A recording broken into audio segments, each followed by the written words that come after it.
For my kind of personal experience is just a lot of yeah, just like I guess jealousy of like reading about gurus or spiritual instructors and just like making that comparison, me versus someone else. Like, why am I not that person? Yeah. And be kind of going in like circles, Yeah. That's beautiful that you've identified it. The mind can stay in dislike for someone for years, and that dislike can come from the simplicity of just feeling jealousy. So the way the mind works is in order for you to be someone, so in order for you to be someone that feels jealous of someone else, you you need someone else to exist. So in order to be a person, you need to imagine lots of other people. Mm. So everybody that you're in relationship with exists in your own imagination. And then it becomes an energetic expression where you really feel like they're outside of you. Yeah. So so that person that you long to be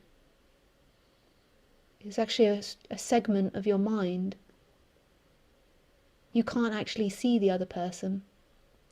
You can't ever see another person.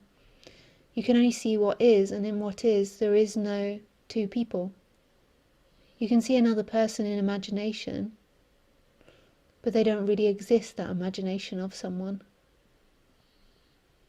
So, what you can do to see this more clearly is follow back that sensation of jealousy. So, can you feel that sensation of jealousy in your body now? Yeah. Where do you feel It's it? kind of like an anger. Yeah,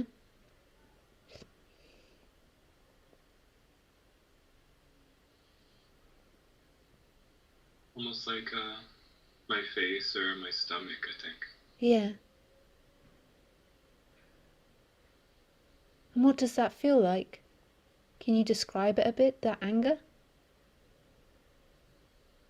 Like an unfairness almost.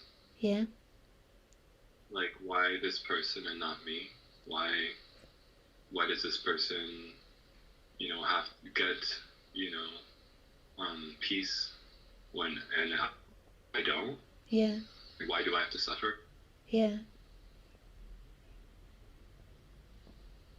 So let's go to that feeling of unfairness.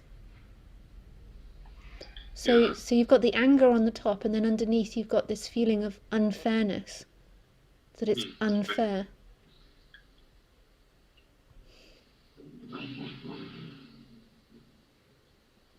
So actually, that will be a conditioned response that you're particularly. So everybody has their particular way of conditioning, and being conditioned.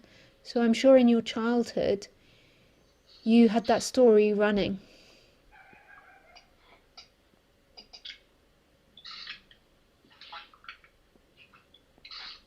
It won't just be something that arises in this subject. It will be something that will have happened to you many times before. Yeah. So do you remember feeling that unfairness in childhood? I think for me, the unfairness in childhood was kind of seeing my friends who had money and me growing up, I was always poor. My parents didn't have a lot. They were kind of like just labor workers, and you know that always upset me. Yeah. So what do you reckon, so what other My friends had feelings? like, you know, their parents had cars and houses, and I grew up in like apartments, like you know, cockroaches and dirty, and didn't have a lot. Yeah. So what other feelings arose with that sense of unfairness? So if you go into it now, there's other feelings that are there. It's not as simple as unfairness. Unfairness is more of a is so say if you've got levels, you've got the anger on top. So often it just expresses jealousy, just expresses as anger or rage. Then you go a bit deeper and you find unfairness. What else did them having money and you not having money make you feel? kind of like unworthy or Yeah. not, kind of less, Yeah. or like a victim. I felt like a victim. Yeah.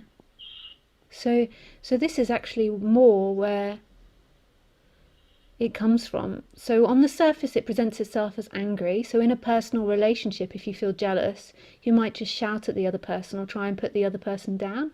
But when you go into it more, actually what you're feeling is unworthy, is not enough. And that feeling doesn't stem from anything in time. That feeling stems from being separate. As soon as separation happens, you always feel like there's something incomplete about you. So separation is the beginning of that feeling. So separation has two feelings. It has the feeling that you can die, that you're born and you're alive, and that you can die, so there's the fear. And then it also has this sense that in some way you're not enough. So therefore what happens in your storyline, because you have that feeling inside you, that you have that seed of feeling like you lost something and you're not enough, then your stories always revolve around that.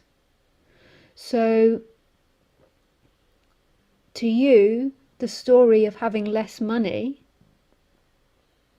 and the story of being poor triggered that feeling of not being enough, or got claimed by that feeling of not being enough, and then it got all these layers on it, and your body will have got into the habit of seeing that again and again. You'll have habits, you'll have particular ways of being. So you'll do it in relationships. You'll have certain issues which will have been conditioned when a child, and what will happen in your life is you'll always be seeking to end that. So you'll always be seeking to feel like it's fair. You'll be seeking to feel like you are worthy, but depending on your stories.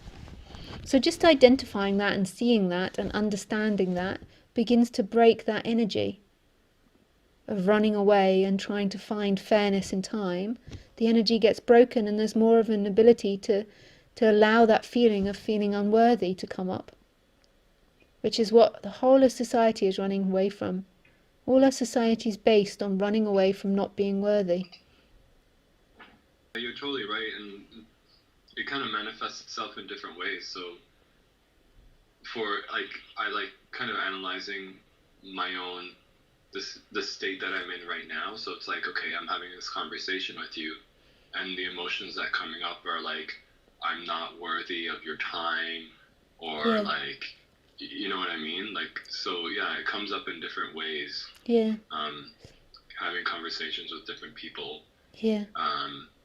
The same emotions kind of come into play. Like, I'm not worth their time or their energy or whatever. And it's not true. You are totally worthy. It's totally not true, but society will have conditioned you to believe that again and again. Yeah, for sure. We can. Yeah, I'll definitely call back another time. Or you can, thank you so much. Or you can write to me if you've got more to say. But I think that the audio is a bit funny now.